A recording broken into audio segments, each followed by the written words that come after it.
דברים. אבל לפני שאני נכנסת בכלל לנושא של חמלה, השבוע זה שבוע השכול האזרחי, ואני רוצה להגיד כמה מילים על תחושות ורגשות שקשורים בשכול. אז יש את הפילוסוף אהרון בן זאב, שהוא הקים את המכון לחקר הרגשות באוניברסיטת חיפה, מי שמכיר אותו, והוא ככה עושה הבחנה בין ההגדרות של רגשות, וככה זה לפחות ניסיון לעשות את ההבחנה ביניהם. הוא לא היחידי שעושה את זה, אבל אני רוצה, ככה לקחתי ממה שהוא עושה, זה בספר שלו, בסוד הרגשות. אז קודם כל, בחברה המערבית שהיא סוגדת למושג אושר, עצב, הוא נתפס כמו רגש שמצופה מכולנו להימנע ממנו.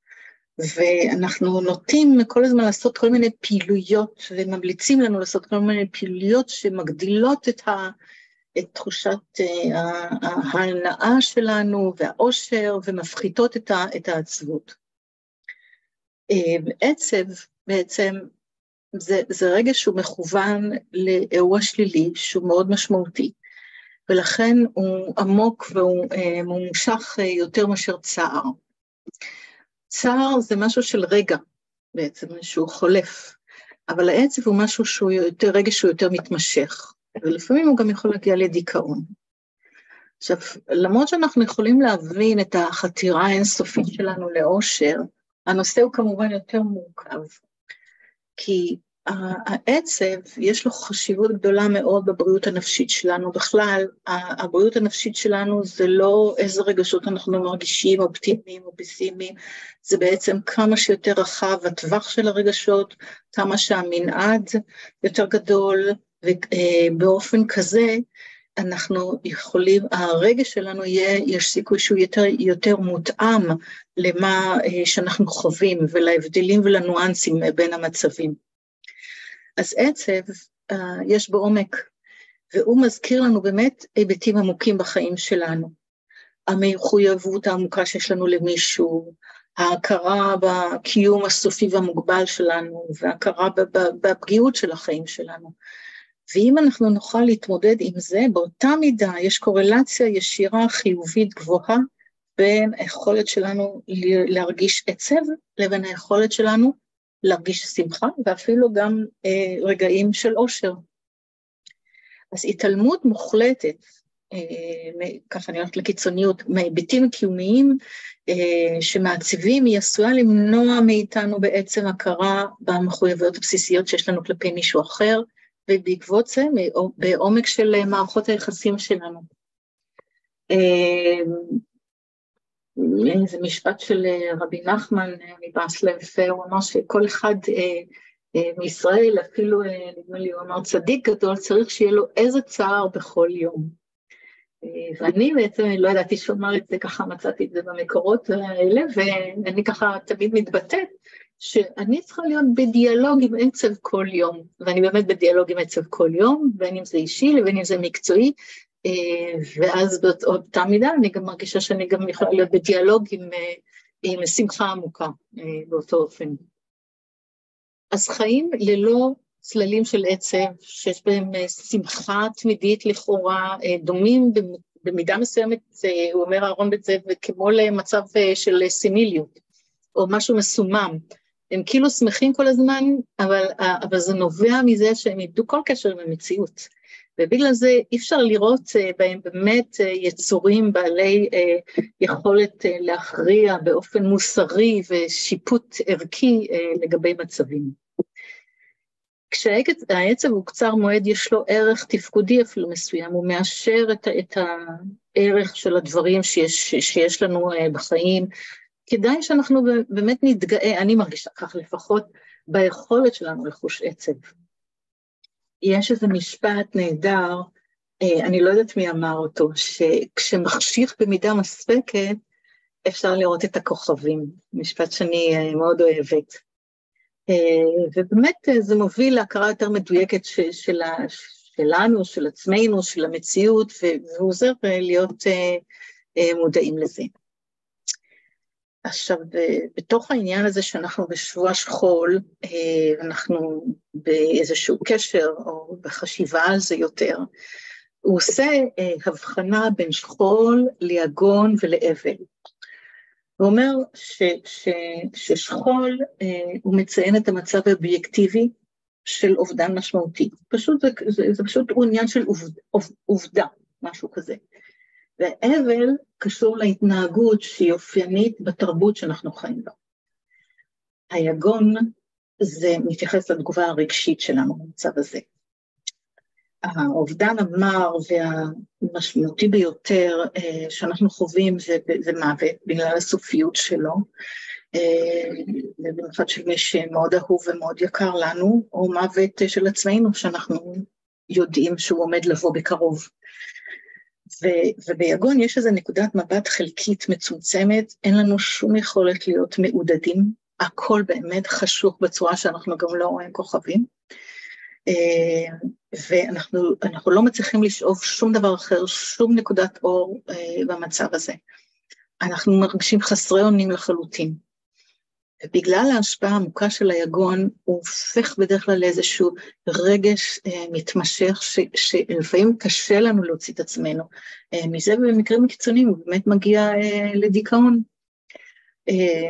הוא יכול להיות גם איזושהי תגובה רגשית, גם לנוכח פגיעות שאנחנו חווים אותן ממש כמו מוות, בגלל האובדן, בגלל הסופיות, כמו הורה שחלה למשל באלצהיימר, או בן שחזר בשאלה או בתשובה, אנחנו חווים בתוך זוגיות בגידה או נטישה, ממש אפשר לחוש תחושות שאנשים ממש מתארים אותם שמקבילות למוות.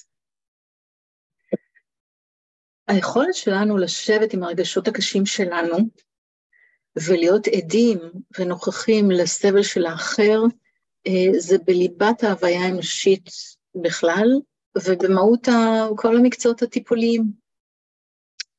בשנות ה-70-80 בערך, התפיסה הייתה שמי שמטפל בהצלה, המטפלים, הם לא פגיעים רגשית, בגלל שהם עוסקים בתחושת שליחות.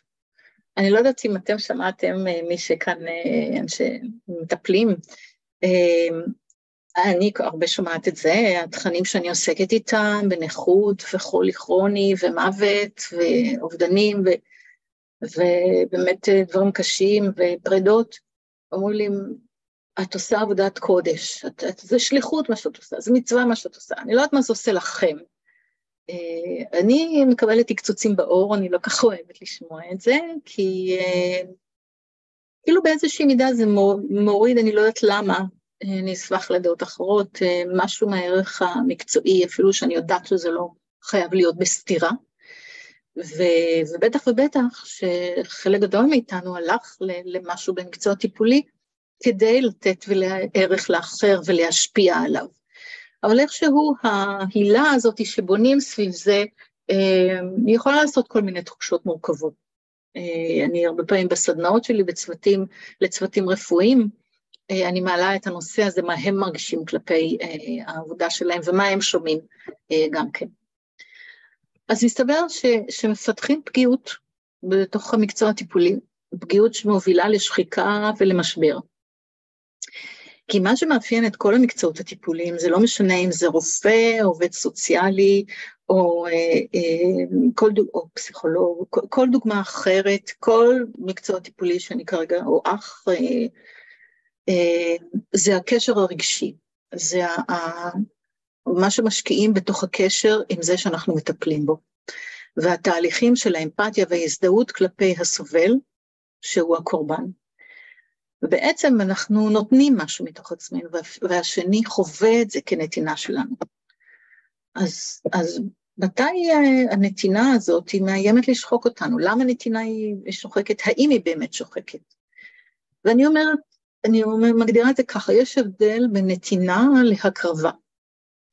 הנתינה היא משהו נקי, ההקרבה יש בה ביטול עצמי, היא מולידה כעס, ומביאה וגוררת אחריה בדרך כלל תוקפנות.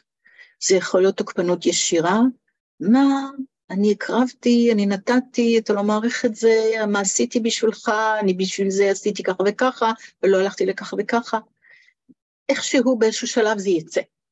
זה במקרה הטוב, היותר בריא. במקרה הפחות בריא זה יהיה סוג של תוקפנות לא ישירה, מה שאנחנו קוראים passive aggression, וזה יכול לבוא בכל מיני צורות, אני לא אכנס לדוגמאות של זה עכשיו, אבל היא מולידה כעס.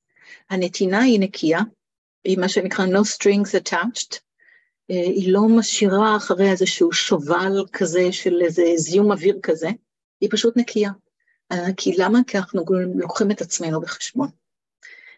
אנחנו בסדר עם הנתינה הזאת עכשיו, היא בסדר לנו, היא לא על חשבוננו באופן שפוגע בנו.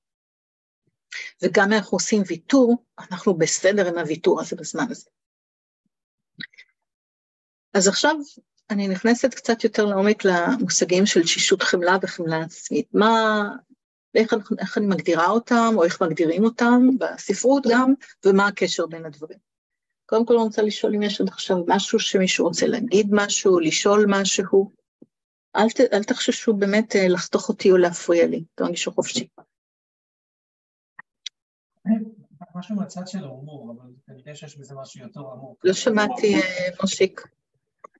זה משהו מהכיוון של ההומור, אבל יש בזה משהו קצת יותר עמוק, יש מערכונים של הגשש, מי שמכיר, ויש להם אפרופו עושר, מערכון שמנסים לגרום למישהו להפסיק להיות מאושר.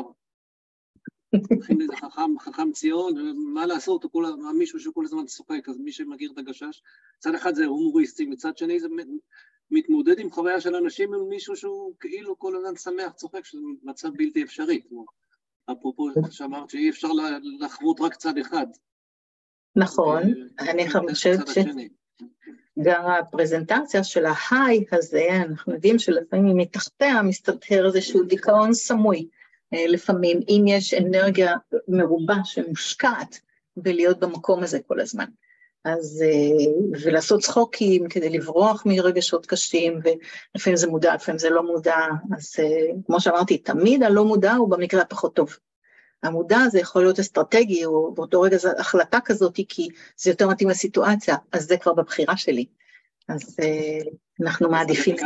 שאלה שאולי תיקח לחלק הבא, תתייחסי אליו, אם זה מה, אולי דיברת בהתחלה, מתח בין הקרבה לבין נתינה. ואנשים אולי מהעולם הזה שהם נוטים יותר, או מגיעים או נוטים לצד של ההקרבה, אולי יש בזה גם משהו מכוון פנימית, כמו זה לא אקראי. זה לא שאני הלכתי... אז אני אגע בזה קצת. אז אני חושבת, כן, אני אגע בזה, כי אני אגע בהמשך בנושא של האלטרואיזם. אז זה מתקשר לזה. אז בסדר? יופי. אז קצת רקע על תשישות החמלה, ומה זה גם כן. ב-1995, יש דוקטור לעבודה סוציאלית באחת האוניברסיטאות טוליין, משהו בארצות הברית, לא טוליין של ניו אורלינס, אני לא זוכרת איפה, אבל, והוא הקים גם את המרכז לטראומה ואסונות קהילתיים, לאומיים, פיגלי, הוא הטביע את המושג תשישות החמלה. הוא הגדיר את זה בתור שזה הדחק שנובע מהרצון לסייע לזולת, ומתהליך ההשקעה בו. עכשיו, איך הוא קורה? אז הנחת העבודה לגבי מטפלים, כמו שאמרתי, שהם מונעים מרצון לעזור ולסייע ולהציל גם, כן? ומה שמחזיק אותם זה התגמול, כי זה בדרך כלל לא הכסף, הוא תחושת הסיפוק שבאה מהחמלה הזאת, מהתהליך הזה כלפי הסובל. וזה אולי כאילו התגמול קצת שמה שאתה אולי מדבר עליו, מושיק, אבל באמת אני ארחיב על זה יותר אחר כך, אני חושבת ככה, בעניין של מה אני מקבל מזה. אז זה הסיפוק מלחמול, זה מה שנקרא compassion satisfaction, זה ההנחה שהמטפל הוא מפיק מלעשות היטב את העבודה שלו. אבל איפה המלכודת? ככל שמידת המעורבות הרגשית גדולה יותר, גדלה מידת סיפוק החמלה. והמטפלים המסורים ביותר הם גם אלה שהם פגיעים ביותר, בגלל שצריך את היכולת להרגיש ולבטא את הרגש הזה, את האמפתיה הזאת כלפי האחר, ומה שנוטים לעשות, זה רובנו, וזה אנחנו נוטים יותר להזדהויות יתר, ואני ארחיב את זה בהמשך. הסכנה היא שאנחנו, מה זה הזדהויות? שאנחנו חווים את אותם רגשות כמו המטופלים. והתשישות החמלה שבאה משחיקה או יוצרת שחיקה, זה תהליך ארוך ומתמשך, זחלני, הוא קורה לאט לאט, ואנחנו בדרך כלל לא שמים לב אליו כשהוא קורה. אנחנו לא יודעים כשהוא קורה, אלא כשכבר הגיעו מים עד נפש. אם יהיה לי, אני אגיד רק בכמה מילים שחלק ממה שמרכיב את הסיפור הזה של השחיקה, זה כשעובדים עם סבל או טראומה, יש מי שמכיר כאן את הטראומה המשנית, טראומטיזציה משנית, שזה בעצם להיות עד ראייה או שמיעה לטראומה של אחר, שעם הזמן היא מתחילה להשאיר את התסמינים עליך, כמו מי שעבר את הטראומה באופן ישיר. וזה מתבטא פיזית, גופנית, איך מביאים את עצמו בתוך מערכות יחסים, שינויים בתפיסות עולם, איך מתייחסים לאינטימיות, לתחושת ביטחון,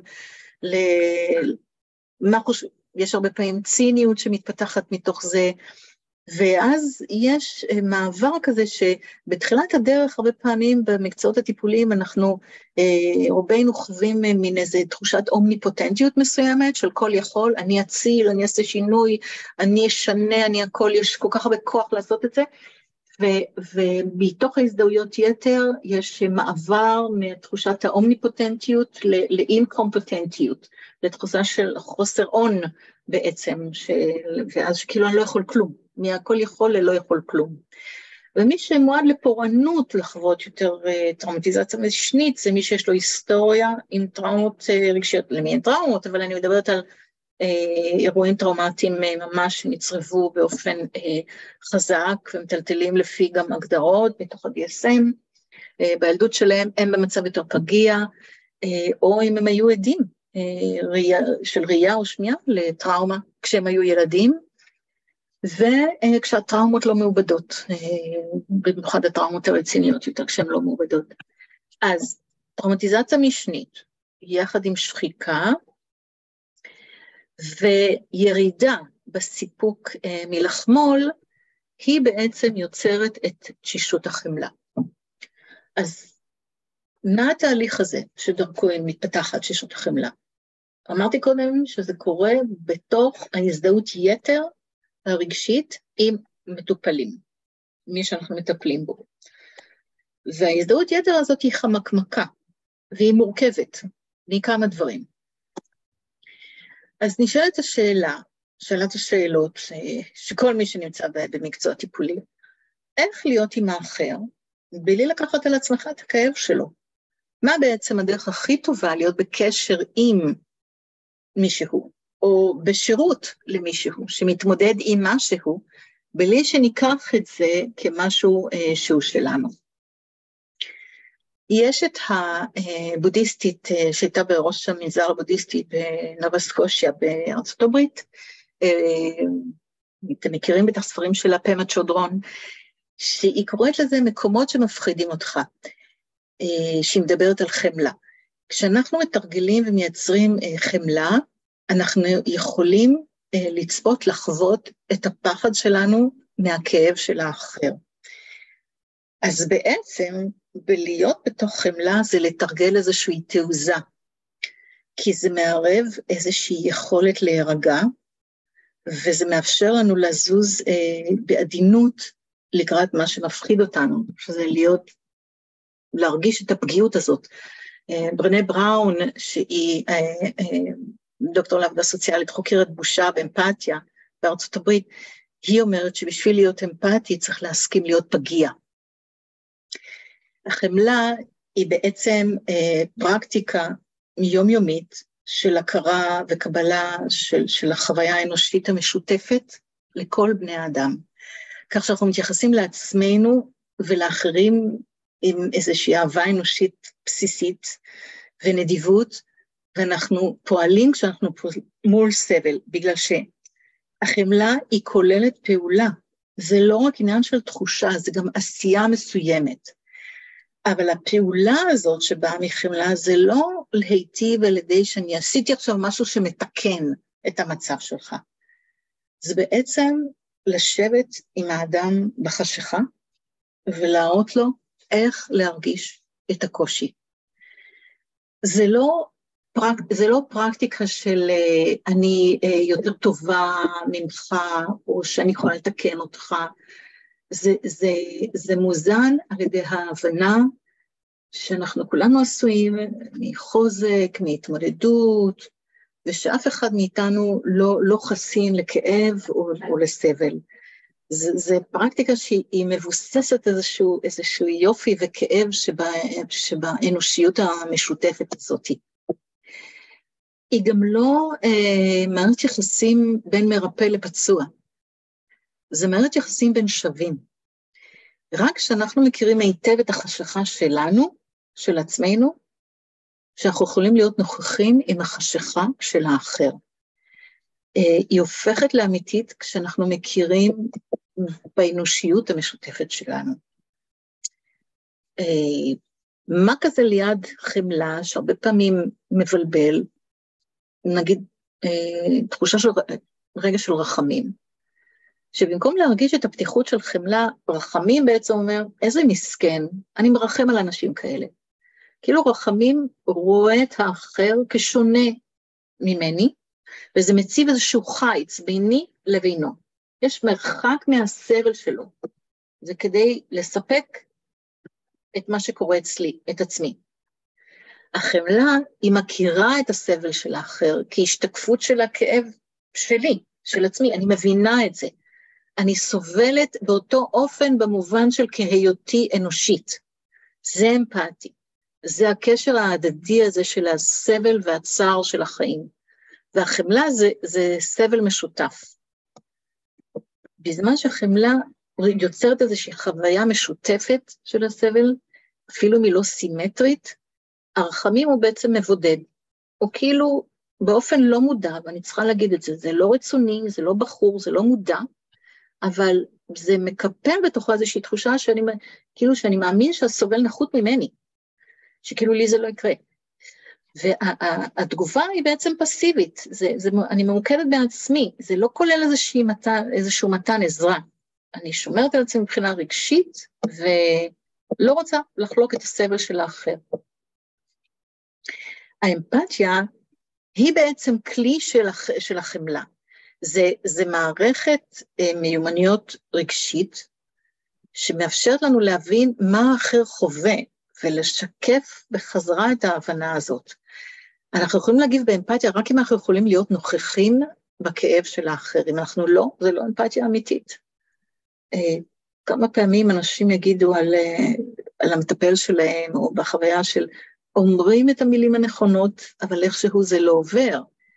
כי אנחנו כולנו יודעים את ההבדל, כשזה זה או כשזה לא זה, שרק מצטטים לנו את האמירות ה-so called נכונות, אבל לא באמת כשנמצאים איתנו, אנחנו מרגישים את זה. אז, כאילו... בבקשה.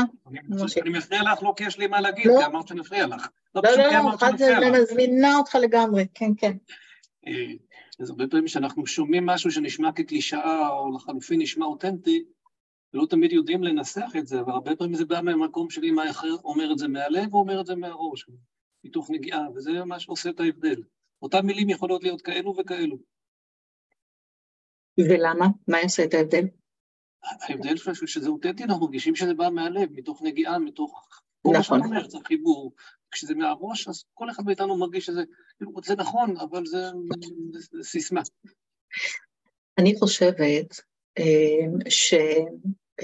לי יש אברסיה לקלישאות.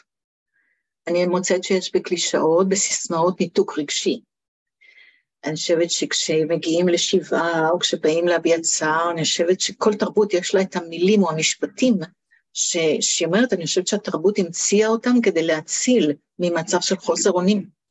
ובגלל זה יש איזה רפרטואר שמשאילים ממנו, ועובדה שיש אנשים שנגיד דתיים, שהם יגידו יותר משפטים מסוימים, ויש אנשים חילוניים שיגידו משפטים אחרים, ויש גם וגם מהכל, אבל זה משהו שמציל אותך, מאיזו תחושה של חוסר אונים, שאתה לא יודע מה להגיד בעצם.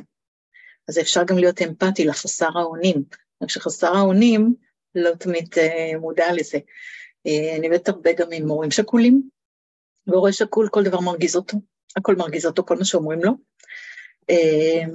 ובעצם, אבל אם אתה תבוא ותגיד לו, לא יודע מה להגיד לך, אז הוא מרגיש שאתה מבין, שאתה לא מתיימר להגיד משהו אחר. ככל שעוברים טלטלה יותר קשה, יש פחות סובלנות וסבלנות לקלישאות ולסיסמאות, וזה עוד יותר מרגיז, החוויה הזאת.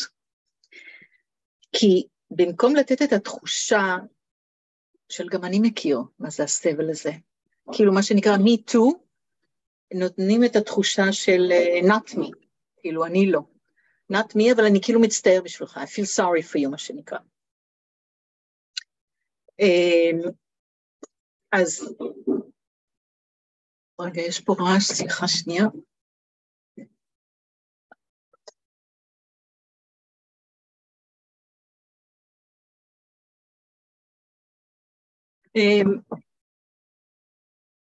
אם אנחנו מתייחסים למטפלים, תשישות החמלה מופיעה, כשהמטפל מתמקד במצוקה שלו, מאשר בחוויה של המטופל.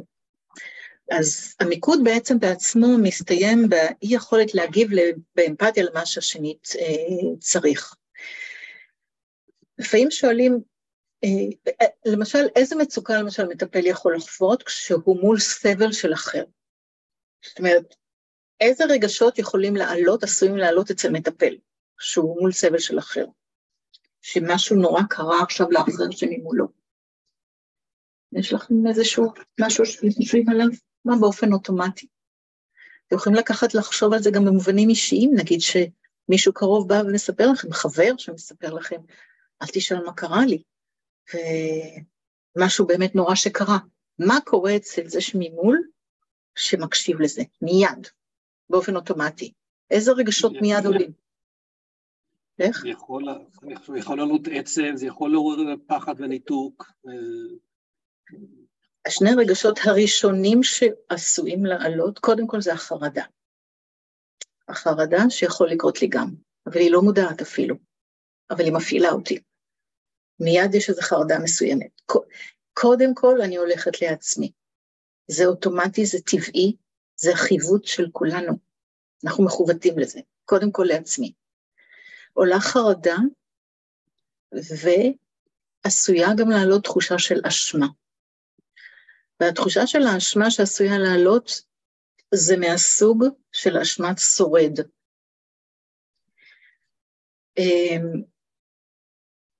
אולי אני ארחיב על זה עוד טיפה בהמשך, בסדר?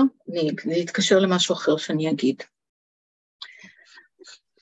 לפעמים שואלים, איך אפשר להיות אמפתי למישהו אם אני לא חוויתי את מה שהוא חווה? זו שאלה מצוינת, כי היא חושפת את אחת הסכנות שבאמפתיה. האמפתיה היא לא להתחבר לחוויה, אלא לרגש בקשר לחוויה.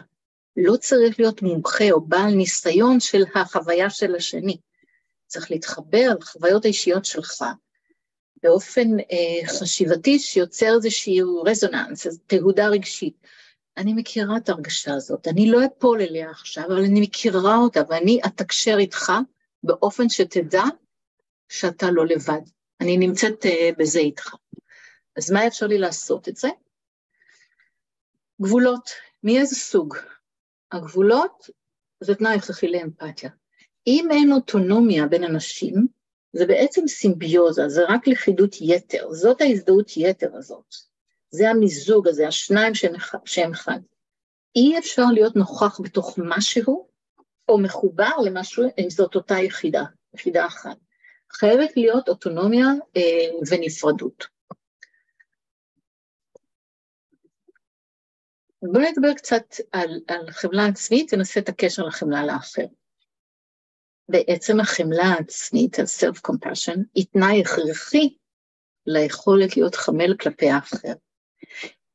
היא הצעד הראשון, חמלה עצמית, לרפא בושה ואשמה, כי אנחנו צריכים קודם כל להיות נחמדים ונדיבים לעצמנו, לפני שנוכל לשתף את האחר גם כן בסיפור שלנו. מה זאת אומרת? אני רוצה להיות נדיבה כלפי עצמי, לעומת להיות שיפוטית כלפי עצמי. להיות חמה ומבינה כלפי עצמי, כשאני סובלת, כשאני נכשלת, כשאני מועדת, כשאני עושה טעויות, כשאני עושה טעויות, שאני מרגישה שלא מספיק טובה, שאני לעומת להתעלם מהכאב הזה שלי, או להלקות את עצמי, בביקורת עצמית, כי אנחנו הרי מומחים בזה, בהלקה עצמית, זה הדבר האוטומטי שאנחנו הולכים אליו. אנשים עם חמלה עצמית, הם מכירים בזה, שלהיות לא מושלם, להיקשה, לחוות את הקשיים של החיים, זה בלתי נמנע. הם נוטים להיות עדינים עם עצמם, כשהם נפגשים עם חוויות כואבות, מאשר לכעוס, כשהחיים מאכזבים מאידיאלים, שכאילו, שהתקבעו. אז הדבר הראשון זה אני רוצה להיות נדיבה לעצמי, חמלה כלפי עצמי, ולא שיפוטית ומלכה את עצמי. הדבר השני זה אנושיות משותפת לעומת בידוד, בגלל שסבל וליקויים אישיים ולקויות כל מיני, זה חלק מהחוויה האנושית המשותפת, משהו שכולנו עוברים, מאשר משהו שקורה רק לי. והדבר השלישי, סוג של מיינדפולנס, כלומר, לעומת נגיד הזדהות יתר, זאת אומרת, איזושהי, המיינדפולנס בהקשר הזה, זה איזשהו הלך רוח פתוח ולא שיפוטי, כלפי מחשבות ורגשות שלי, של עצמי, כמו שהם, בלי לנסות לדחוק אותם או להכחיש אותם, כי אני לא יכולה להתעלם מהכאב שלי ולהרגיש חמלה כלפי עצמי בו זמנית. אני צריכה להיות בסביבות להביט בזה. זה דורש איזשהו מרחק מסוים, כמו להסתכל על עצמי עם הליקופטר, איזושהי מודעות עצמית דורשת הרחקה מסוימת. ככה אני לא אפול לתוך איזושהי ביצה, אני לא אזדהה יתר על המידה עם המחשבות והרגשות שיתפסו אותי ויסחרפו אותי בתגובות שליליות.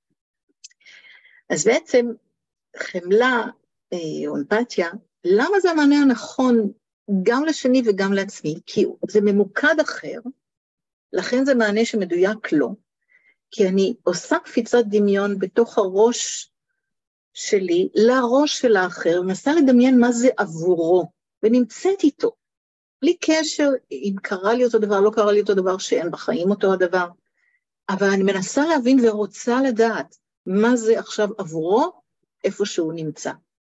אז יש פה גבולות, וזה הנפרדות הזאת, שאני ישות נפרדת, ובזה אני שומרת על עצמי גם בו זמנית. It's not about me, אבל אני איתו, בעצם. אני אחדד את זה קצת יותר. אני רוצה לעשות את ההבדל טיפה, ואני בטוחה שהרבה מכם מכירים בדיוק, ולמדתם על זה והכל נכון, אבל אני בכל אופן חושבת שלפעמים שאני מחדדת את זה, אומרים לי שעשיתי טיפה סדר. את ההבדל הזה בין החוויה של ההזדהות, לאמפתיה, לרחמים. איך זה נראה? להיות אמפתיים זה מאוד מאוד מאתגר. בוא נגיד שרובנו ניתן לעצמנו רייטינג הרבה יותר גבוה ליכולת שלנו להקשיב, וליכולת שלנו להיות אמפתיים. אז השאלה שמתבקשת, ואני תמיד בסדנות, אני מתחילה בלהגיד, טוב, אז אני אשאל אתכם, מה ההבדל בין הזדהות לאמפתיה, ומבקשת לא להשתמש במילה נעליים. ואז לא יודעים מה להגיד. ההזדהות היא שאני מרגישה בדיוק את אותו רגש, מה שהשני מרגיש. האמפתיה היא מה שאני מרגישה כלפי מה שאני מרגיש. שונה לגמרי. אם מישהו טובע בביצה ואני אקפוץ להציל אותו, מה יקרה? שנינו נטבע. אבל אם אני אעמוד על הגדה, על שפת הביצה, אני יכולה להושיט יד או לזרוק חבל ולהציל אותו. מה ההבדל? במילה אחת, המרחק. המרחק הדרוש כדי להושיט יד. אוקיי, אז אם אני צריכה מרחק, אני אתרחק מדי, אבל אם אני אתרחק מדי, אני אצא מחוץ ליער, כן? אבל אז תהיה קצרה ידי מלהושיע. אז ריחוק יתר הוא משול בעצם לניתוק הזה, ואז זה לא מאפשר לי להיות שם עבור השני. אז ברחמים, כמו שאמרתי קודם, שזה לא מודע ולא רצוני, יש מרחק גדול מדי. לא סתם רוב האנשים מפחדים שירחמו עליהם, למה? כי רחמים יוצר תחושה של התנסות. עוד פעם, זה לא שאני בוחר, אבל זה כנראה הישרדותי, אני צריך להגן על עצמי משהו. זה גורם מיד לשני להרגיש קטן, להרגיש שהוא פחות, שהוא פגום, שבגלל זה קרה לו, אז זה גם עושה לו גם בושה וגם אשמה. זה התחושה הלא נוחה הזאת, שאנחנו חוששים ממנה כשהם מרחמים עלינו, שכשקורה לנו משהו קשה, ואנחנו חוששים לשתף, או מסתירים, זה בדיוק כדי להימנע מהמראה הזאת עלינו, שאנחנו נחותים, שמשהו בנו לא בסדר, ושאנחנו יוצאי דופן. אז מתי זה מופיע? מה הצורך בהתנסות? כדי להגן על עצמנו ממה שאנחנו רואים ממול, להרחיק אותנו מהחוויה של זה שבמצוקה הזאת, שמה זה ידבק בנו, כמו שהורה שקול הרבה פעמים, כאילו רוצים לעבור מדרכה, לא רוצים, מפחדים להיות איתו, זה כאילו מדבק. אז עם מה אנחנו בקשר? עם החרדה שלנו עצמנו, ובמי אנחנו עסוקים? בעצמנו. כשאנחנו עסוקים בעצמנו, זאת ההזדהות. כשאנחנו בהזדהות, אנחנו חוטפים את החוויה של השני ומביאים אותה אלינו. מה שהשני חווה מיד מזכיר לנו או משהו דומה אצלנו, אנחנו מוצפים באותו רגש, או שמעורר בנו את מה שאנחנו מפחדים ממנו, או את מה שיש לנו רגשות אחרים כלפי זה. ואז שוב אנחנו מרוכזים בעצמנו, וזאת ההזדהות יתר הזאת, הסימביוזה הזאת, וגם לא יכולים להיות שם בשבילו, בשביל האחר. אמרתי קודם שהשני רגשות שהרבה פעמים עולים, כשהאחר מולנו בסבל גדול, ואנחנו לא, זה אחד החרדה, שמה נמצאת אצלנו באותו מקום, וזה מה שגורם לנו להתנתק מזה, והרגש השני הרבה פעמים שמופיע, ואני חושבת שהוא הכי לא מודע, או הכי מודחק, זה האשמה, וזה סוג של אשמת שורד. אשמת שורד, אנחנו כולנו מכירים, אשמה שהשני חי ואני לא, והיא נפוצה תמיד עולה הדוגמה הראשונה שלי ניצולי שואה, חיילים בשדה הקרב, הרבה פעמים חלק מהפוסט-טראומה שאנחנו רואים, בעבודה שלי במשרד הביטחון אני רואה את זה הרבה מאוד, זה הסיפור הזה שמצטרף לפוסט-טראומה המון אשמת שורד, מה פתאום אני ניצלתי והחבר שלי לא. אשמת שורד זה אשמה שהיא אינהרנטית אצל בני אדם, היא אוניברסלית, היא באה בגלל שהאדם ששרד את האבולוציה זה האדם שחי בקבוצה, ולכן לדאוג אחד לשני זה רצוי אבולוציונית. לכן להיות פסיכופת זה לא תקין, כי זה לא רצוי אבולוציונית. אז האשמה הזאת היא נמצאת אצלנו כל הזמן, והיא כל כך מודחקת. במקרים רק שזה obvious, שניצלנו מתאונה או משהו כזה, או כמו שנתתי קודם, דוגמה, בשואה או בשדה הקרב, אז זה מודע. אבל תראו, אנחנו באמת מרגישים את זה לפעמים ברמה יומיומית. זה יכול להיות כלפי קרובים שלנו, שהמזל שלנו יותר טוב משלהם לכאורה, שהחיים שלנו יותר טובים, שלא קרה לנו דברים רעים. והפער הזה בין איפה שאנחנו נמצאים באיפה שהם נמצאים, מיד מעורר את הדבר הזה, מיד. לי לא קרה עכשיו מה שעכשיו קרה לאחר, כי אנחנו מחוותים להרגיש את זה, ואנחנו לא מודעים לזה. שלא קרה, שלא רק שאני חי והשני לא, אלא כשאני חי יותר טוב מהשני, זה נגזרת של אשמת שורד בעצם. אז הנה החרדה והאשמה משתלטים עלינו ומרחיקים אותנו מהיכולת להיות שם עבור השני, וזה הגרביטציה של זה, זה האוטומט של זה בעצם, זה יותר קורה מאשר באמת להיות שם עבור השני. כשאנחנו כן מצליחים להיות עבור השני, כשאנחנו כן מצליחים להיות אמפתיים, מה קורה לנו אז?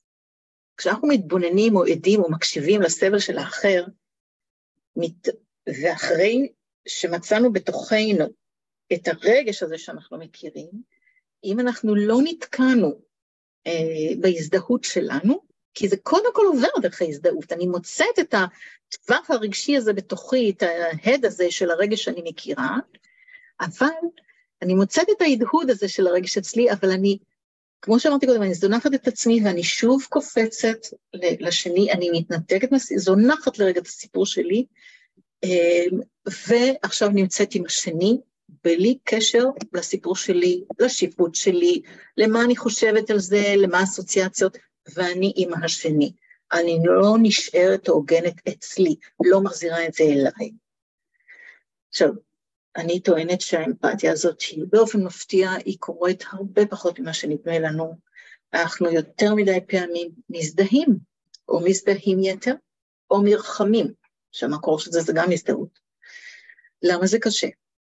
כי כדי להיות אמפתיים, זה מחייב אותנו להיפגש עם הפגיעות שלנו, כמו שאמרתי קודם. זה מפגיש אותנו עם הרגשות הקשים שלנו. תמיד ננסה להימנע מהרגשות קשים. זה התכנות שלנו. המוח, חוק שימור האנרגיה. ננסה להימנע מזה. ובשביל אמפתיה נדרשת נפרדות.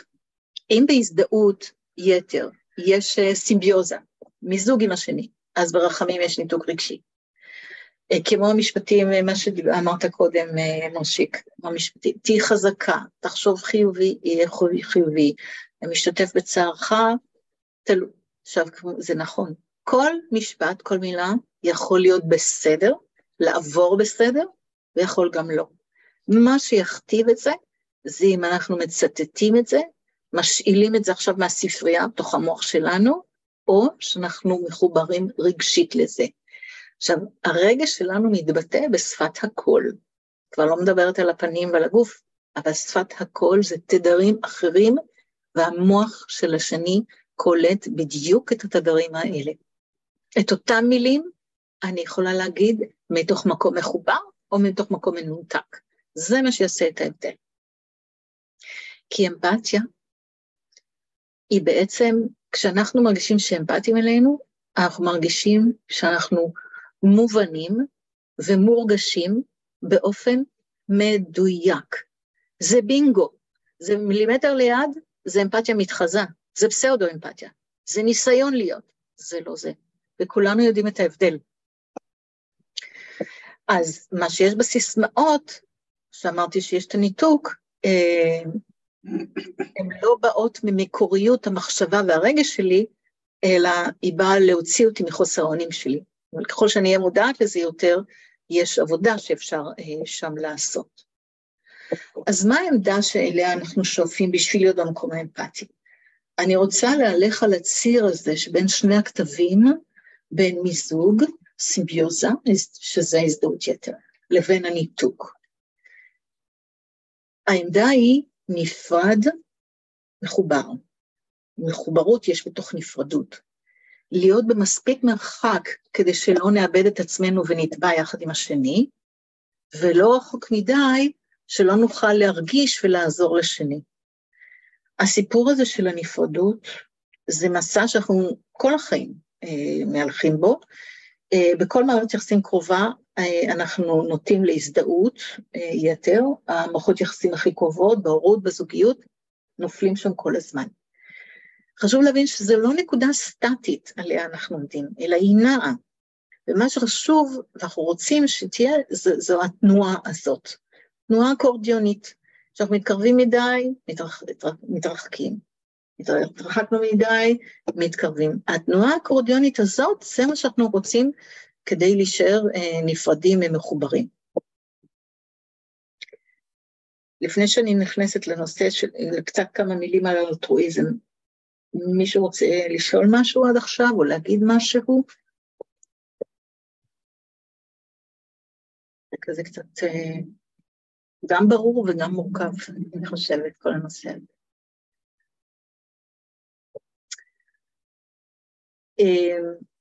מה הקשר בין אלטרואיזם, מצד אחד, ואנוכיות, לבין מניעת שחיקה ותשישות חמלה? מה הקשר ביניהם לשמירה עצמית בכלל?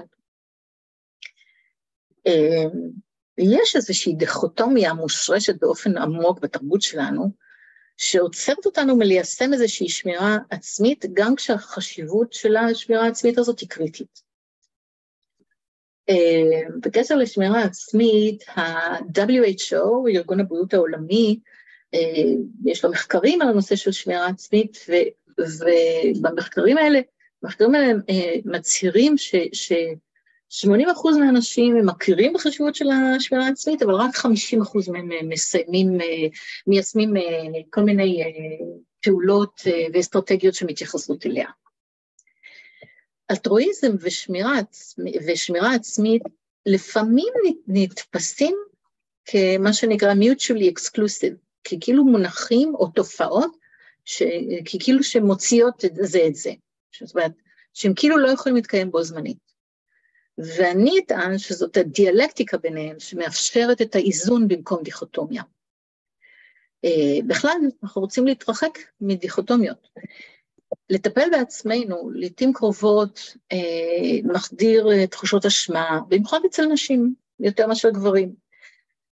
זו בגלל שכהכללה, חד משמעית הכללה, סטריאוטיפית היסטורית, שנשים מועדות לפורענות להרגיש אשמה יותר מגברים, כחלק מתהליכי החזרות בתרבות שלנו.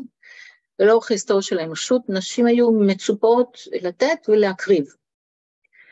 ואלטרואיזם בשמירה עצמית, שהם כאילו לא יכולים להתקיים בו זמנית, זה בעצם עושה שכאילו אנחנו מקדשים את העניין של האלטרואיזם, והאנוכיות נתפסת כמשהו שהוא שלילי, שהוא לא טוב. אבל האמת היא שמידת בריאה של אנוכיות היא הכרחית, היא חלק מכל מה שמרכיב את הבריאות הנפשית בעצם. נדמה לי שאפילו, טוב, אנחנו תמיד נותנים את הדוגמה הזאת שבמטוס, שקודם מסכת חמצן עליי, לפני של הילד שלי וכזה, אבל זה לא רק בשביל שאני אטפל יותר טוב בילד שלי, אלא איך להיות מחוברים לתחושת הזכאות של לטפל בעצמי. פשוט ככה, לא כדי שאני אהיה רק מטפלת יותר טובה במי שאני מטפלת בו.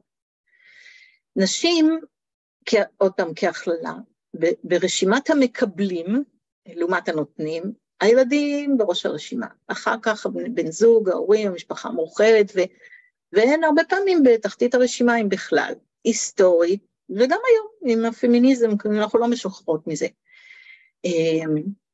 זה למה בעיקרי מוצא למזרח אירופה, פולין, למשל. אני חושבת שיש מזרח אירופה ופולין גם באסיה, וגם בצפון אפריקה, ובדרום אמריקה, וגם בארצות הברית. פולניות זה מטאפורה, זה לא... ברור, לזה התכוונתי, גם כן. רק בסדר, משהו שאני אקח באסוציאציה, בחלק מהעיסוקים שלי עסקתי מהם בכל מיני יחידות עילית, ואחד הדברים שלקח לי זמן לזהות, חלק מהיכולת שלהם להיות באמת מיוחדים וטובים ואיכותיים במובן החיובי, זה שלאנשים היה קצת נרקיסיזם ככה, נרקיסיזם חיובי. איפה זה היה? לא הבנתי, עוד פעם תגיד. ביחידות עילית. כן. גם הצליחו קבוצתית, אישית וקבוצתית, בזכות זה שהייתה להם מידה של נרקיסיזם ככה לכל אחד, בריא. נרקיסיזם בריא, כן. נכון. ממש ככה. בשבילי זה הייתה תגלית, ממש תגלית. נכון, יש נרקיסיזם בריא, אנחנו צריכים, בדיוק הדאגה הזאת היא עצמית, אפילו ה-self-preservation, המושג הזה, זה אנחנו באחריות שלנו, קודם כל לדאוג לעצמנו, זה אחריות שלנו, זה נכון שזה משתנה כשיש לנו ילדים, וגם החיוות גם כלפי זה משתנה, כי הטבע מעדיף שהגן יעבור, יותר מאשר הרווחה של נשא הגן. זה אפילו, גם בחיות וגם בצמחים. אז שם זה הבעיה, הרבה פעמים, בעצם. במקצועות הטיפוליים, הסיעודיים, נגיד נשים, היוו בדרך כלל את הרוב, מה שהוסיף לסבירות הגבוהה, שלא לטפל טוב בעצמם מספיק, וגם לא מוקדם מספיק. אז במקרה טוב, אם לוקחות את הזמן, את האנרגיה, לשים לב לאיך הן מרגישות ומטפחות את עצמם, זה לעתים קרובות, או אחרי שהם הגיעו לרמת שחיקה מאוד מאוד גבוהה, או שחלו. אני עובדת גם הרבה עם אנשים שחלו בסרטן, הרבה מאוד, ואני רואה אנשים שחלו, זה עכשיו אני למה צריך סרטן בשביל זה? כאילו צריך להרוויח את הדבר הזה של לטפל בעצמי, כדי להרגיש פחות אשמה.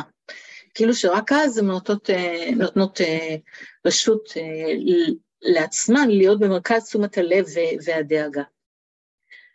אני אומרת, אני עובדת הרבה גם עם הורים בכלל, ואני אומרת, את המשפט הבא, הילדים שלנו, הם בסוף עושים לא את מה שאנחנו אומרים להם לעשות, כמו לטפל בעצמם, אלא במקום הם, במיוחד את מה שהם רואים אותנו עושים, הם מפנימים ומחכים את מה שהם רואים אותנו עושים, ואנחנו לא שמים לב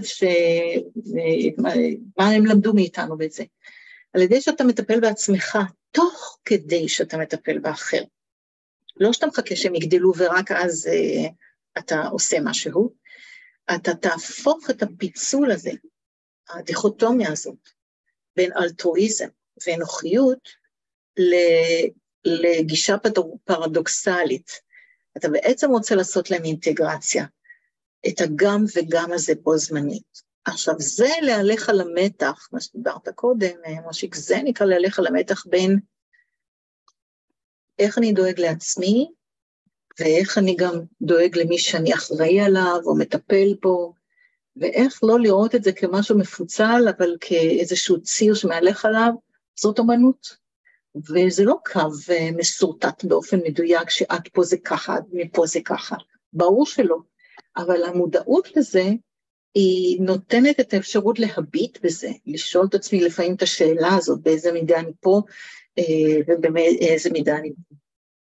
בגלל שרק כשאחד מהצדדים מקבל התייחסות ותשומת לב והשקעה ומילוי צרכים או מענה, זה לא עובד לאורך זמן. יש שחיקה, יש תסכול.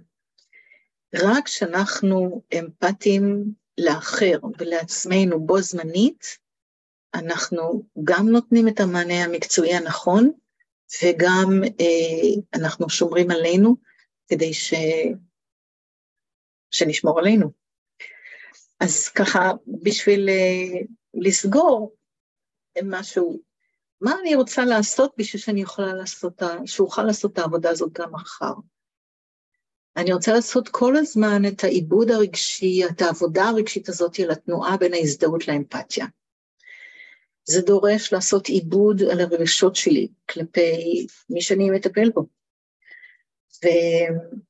ואני רוצה לעשות איזושהי הפרדה בין היום-יום לחוויה המתמשכת של החיים, ולזכור שסבל תמיד היה, תמיד יש ותמיד יהיה, זה חלק מהחיים, והוא סאבסט של כל היום-יום. הוא לא כל היום-יום. ואני רוצה למצוא ולהתחבר מחדש למשמעות במה שאני עושה. וזה כבר נושא בפני עצמו, אבל המרצאה אחרת, כל הסיפור הזה של המשמעות, שהיום אנחנו לא נגיע אליו.